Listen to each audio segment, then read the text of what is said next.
I mean, it's quite a big question I've written down here. Yeah, well, you can read it.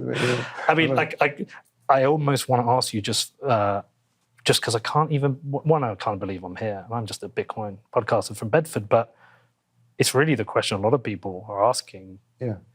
Is that, are you a dictator? That's the thing that people are regularly saying. Think? Well, what's the ingredients? What's the ingredients? Yeah. A ruler with total power over a country, typically one who has obtained control by force. I got the... Okay, so... What do you know what I think? I genuinely think, I said it to you last time, I don't think one term's enough to do this job, especially with the Bitcoin. And I went away thinking it isn't. I think it's a minimum 2-term job. And I think you know that. And I think what you're thinking is I've got to do... I know, but I think... you can answer for me. I mean, I think you're going to run again, and I think you will, as long as everything goes okay, you will retain your presidency. But I think you know this is a 10-year job, minimum. That's what I think. But what do you think about the dictatorship? Do you think that has any logic to it? I mean, do we doing anything by force? Do we obtain power by force? Are we imposing it on everybody else? I think it's a subjective term that some people can describe as you are, and some people can describe as you aren't. I think it's something you use retroactively. And there's time. I think people shouldn't use it so lightly. I agree. Because then it's like if everything is a dictatorship, then nothing is a dictatorship. I mean, the problem with it is that I was just reading today that President Biden is saying that his patience is up and he's going to do some things to make people vaccinate, for example. Oh, yeah. And if you say, okay, so that's a dictatorship. And then, probably that's something that you won't like. I don't agree with it, definitely. Yeah. But that makes the United States a dictatorship? Because the problem is that if everything is a dictatorship, then nothing is a dictatorship. So when you have a real dictatorship that you need to fight, then what's the difference between a dictatorship and if everything is a dictatorship? It's when they give medals to everybody. It's like, they have a race and, mm-hmm. and 10 people participate and they give medals to everybody because, so nobody won actually. Which is fine, you can give medals to everybody, but the problem is that then a medal is worth nothing. It's like with fiat money, it's the same concept, right? So it's the same. If everything is a dictatorship, if everything you don't like is a dictatorship because you don't like something, then nothing is a dictatorship. And I just think that, there are real dictatorships in the world that are very harmful to their people, that they crush on their people. And it's not El Salvador. I don't think yet. I think there's a slight difference. If you're just speculating to the future, then every country in the world is a potential dictator. I think I need to explain. So Biden's decision, I think, is terrible. And what I would say is that he's acting authoritarian with that.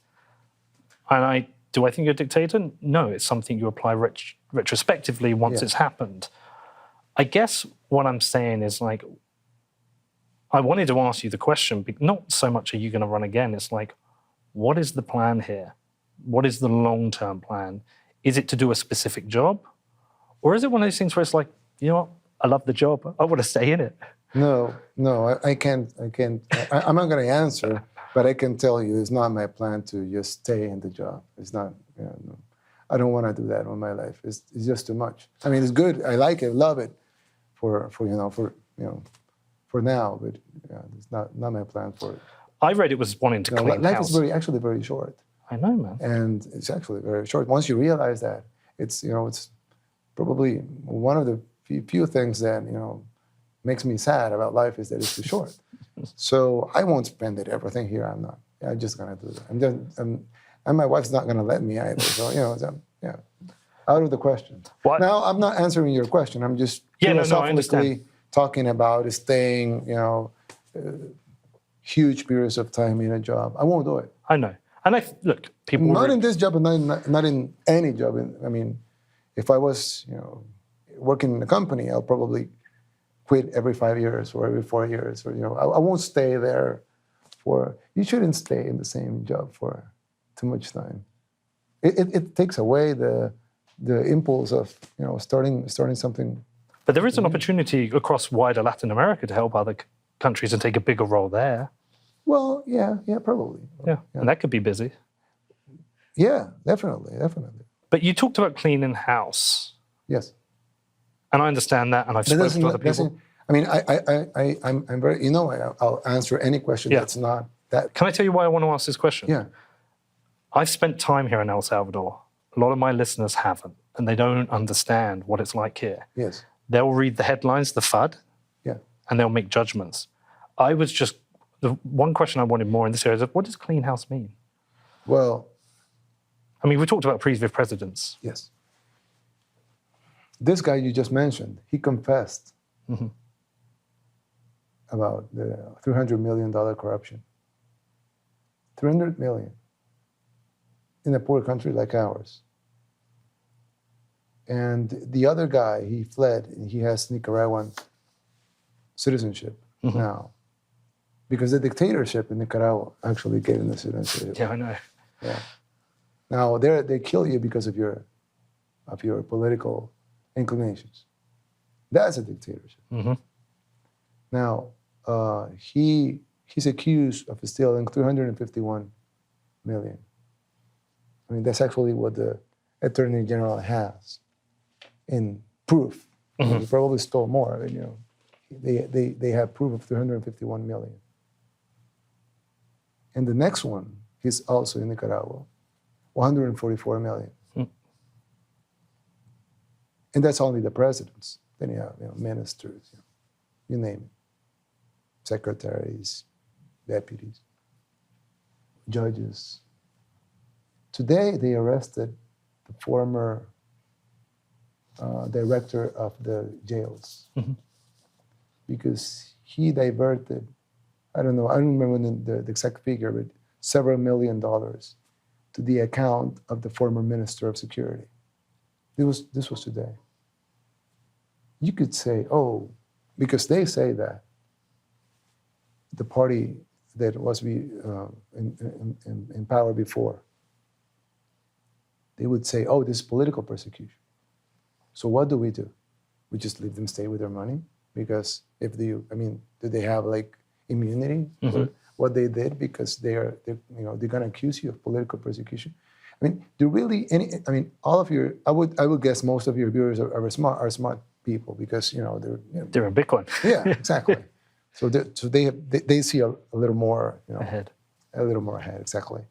So, do you really think that in a country like El Salvador, with so much poverty, some 75% people are bankarized, all the problems that you would see in a country like ours, hunger, communities with lack of basic services, housing, water.